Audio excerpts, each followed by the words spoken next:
We're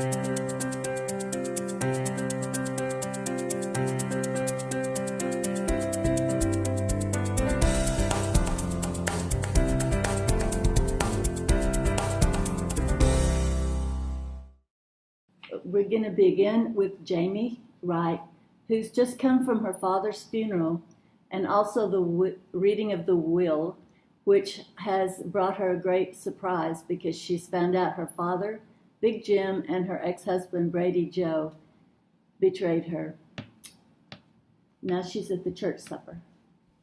Aromas of cinnamon and yeast fill the hall of the Silver Falls First Methodist Church. The murmuring voices momentarily stop when Jamie passes under the plaque, dedicating the rec room to its donor, her mother, Dolores Spivey Wright.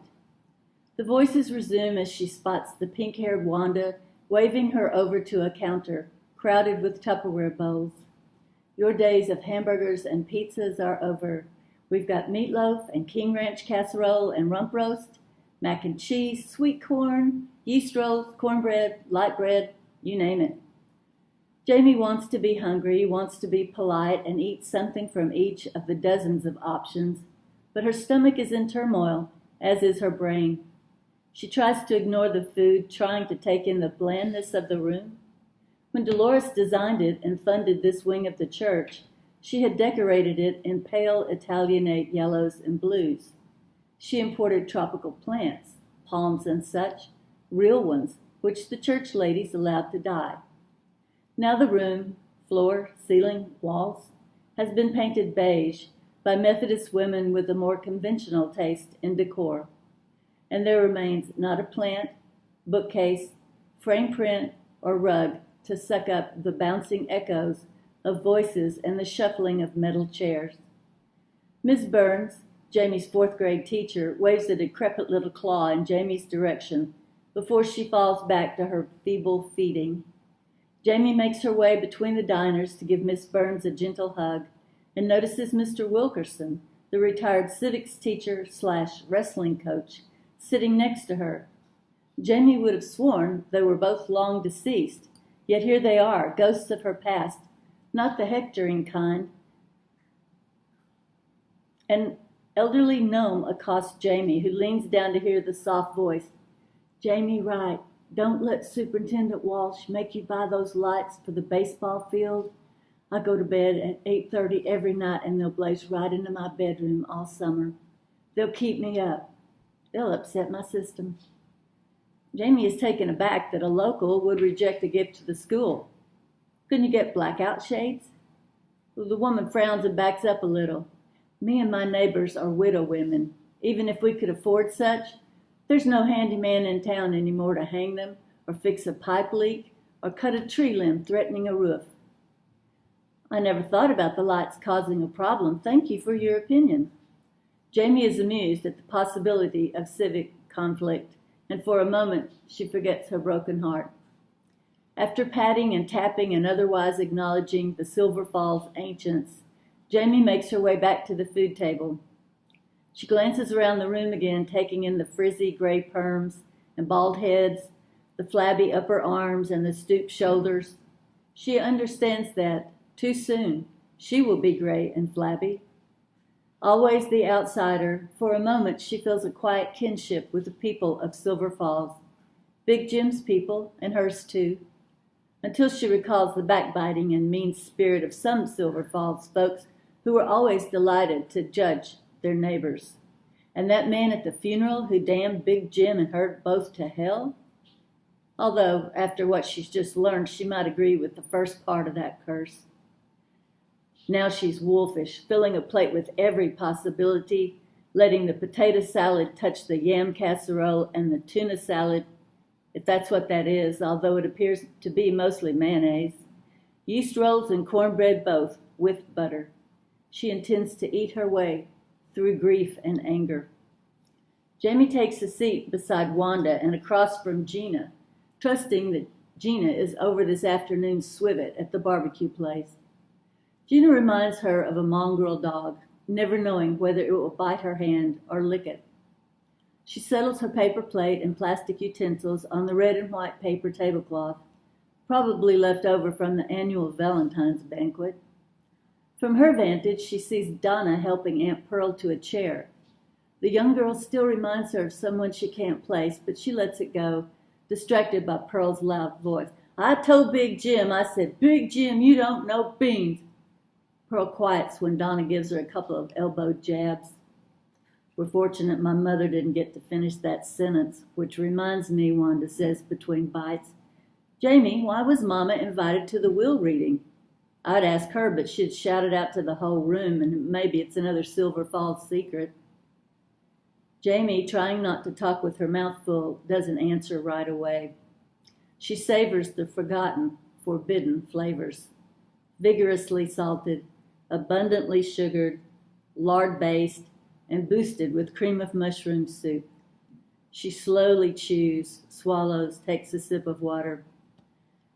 Wanda, it seems Pearl and Big Jim made a $10,000 bet on which one of them would live the longest. She won. Wow, Mama's rich. Wanda claps her hands together. But I'll have to ride herd on her so she doesn't spend it all at the dollar store. Thank goodness she didn't leave, or I'd have to teach another decade to pay off Big Jim. Any other surprises at the reading? Jamie pauses to consider going back for seconds of that brown sugar yam dish, but decides against it. I guess it will all be public in about 5 minutes anyway. Big Jim gave some acreage to Dwayne and some to Brady Joe, along with livestock and a lump sum of cash for both. He gave my girls and Brady Joe's kids cash. Wanda looks as if she's thinking hard, maybe calculating the number of kids involved. And wow, yes, the big surprise is that Big Jim owned a condo in Santa Fe. Did you know about that? Jamie asked. Wanda nods her head. Word around town had it as a penthouse in Albuquerque. So, good for you and your new condo. I'll come visit. Not so fast. Remember that platinum blonde? She got the condo. It seems that she and Daddy were paramours. I thought she'd be here. Jamie takes another close look around the room. She spots Digger and Dwayne in a far corner of the room, concentrating on their food. They both look as if this is their last supper. Dwayne's wife was at the funeral service, but she left before Jamie had a chance to say anything more than thank you. Jamie's been around Digger for the last 2 days, but only now does she recall the overheard conversation at the nail salon. Is Digger's wife named Thelma Lou? She was, maybe still is. Wanda lowers her voice a bit. She ran off with a propane man. Rumor has it they're down on the coast trolling for shrimp. Can't be much of a living. How old is she? Jamie, don't you remember Miss Silver Falls High of 1964? Thelma Lou was 2 years ahead of us. Too old to be making a fool of herself like this. How's Digger doing? He doesn't seem too unhappy. Maybe he's glad to be rid of her. Jamie looks around the room without focusing on anything or anybody. Even with her marital history, she's still amazed at the ease with which people come and go from each other's lives. Sometimes people disappear without leaving a trace, but others cleave deep notches that never heal. Speaking of, Brady Joe isn't here, and that's just as well for everyone. She brings her attention back to the meal. Where's Donald? Didn't he come? No, the funeral took it all out of him. I'll make it a plate if there's anything. The room goes quiet again. Jamie looks up to see Brady Joe in the doorway. Nervy bastard. He stands serenely scanning the room until he settles on Jamie. She looks down at her plate and stirs green beans into beet salad. Wanda, whatever happened to Linda Smith? Wanda keeps up with the charade. Which one? There were two, remember? The one with dark hair? She had a horse named Giddy Up or something. It takes a minute, but Wanda retrieves the information. The oldest memories come fastest and clearest. The horse was Gabby Hayes. That Linda Smith was a rodeo star for years, a barrel racing queen. When she retired, she had a mess of first-place belt buckles and tiaras and 2 pins in her left leg. She lives outside of San Antonio. Are we through ignoring him?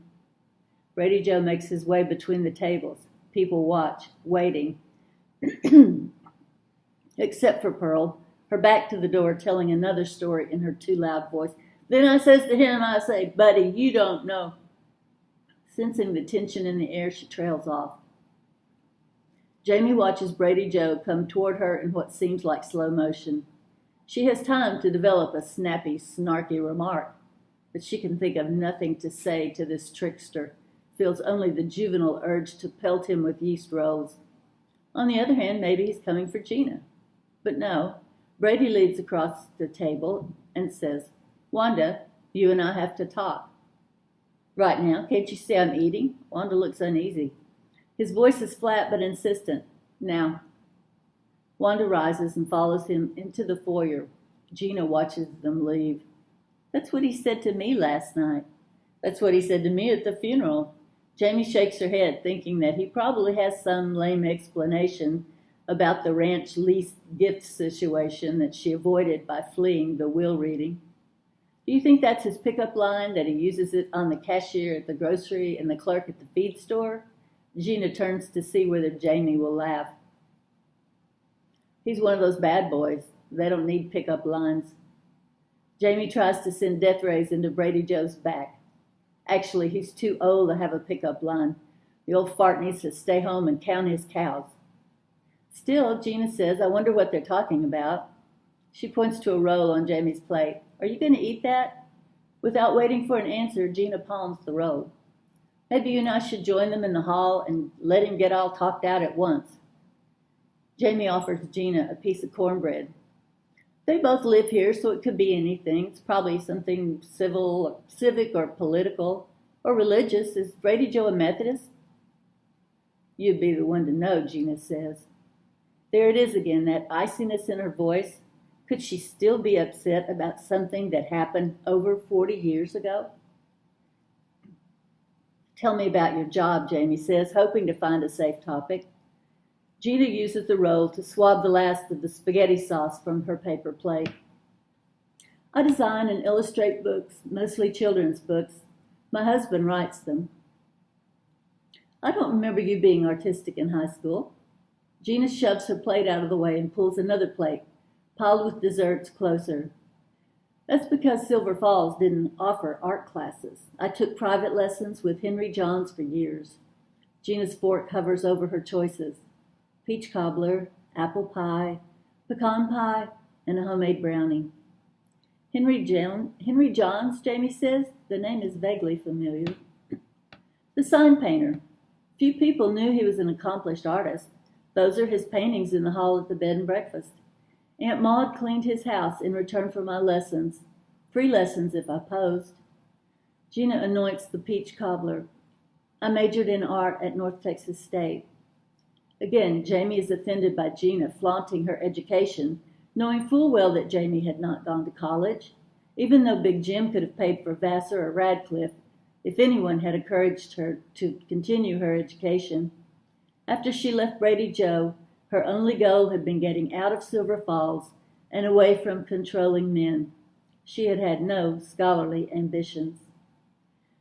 Pearl and some of the other women began picking up the empty plates and tidying up the buffet table, matching Tupperware tops to the shape of the bowls, some of which still hold enough for a husband's supper. When Gina goes for seconds of banana pudding, Jamie swipes the brownie from her plate and wonders who made the green bean casserole that keeps repeating on her. If she were a selfish twit instead of a responsible adult, she would get in her car and drive straight to Dallas. Instead, she'll change clothes, and she and Wanda will ride out to Big Jim's rest stop, a concept she continues to find hilarious. Finally, Wanda returns, pale and shaken. What did he want? Gina asked. It looks like he delivered some bad news. Are you okay? Jamie offers Wanda her glass of water. Wanda drifts into her chair, waving away the water and their concerns. Nothing, it's nothing. I'll just sit here a minute. She searches the room until she sees Pearl, then looks away. I need to catch my breath. Do you still want to go driving around? Jamie asks, hoping Wanda will spill the secret when it's just the two of them in a car. We could see the ghost lights after you show me the rest stop. Gina stands to gather her plates, glass, and fork. That sounds like fun. What time? Caught by surprise, Jamie sees the shape of the evening shift, from intimate girlfriend time into guarded watch my back session. Here, Gina, she hands over a napkin. You have spaghetti sauce on your cheek.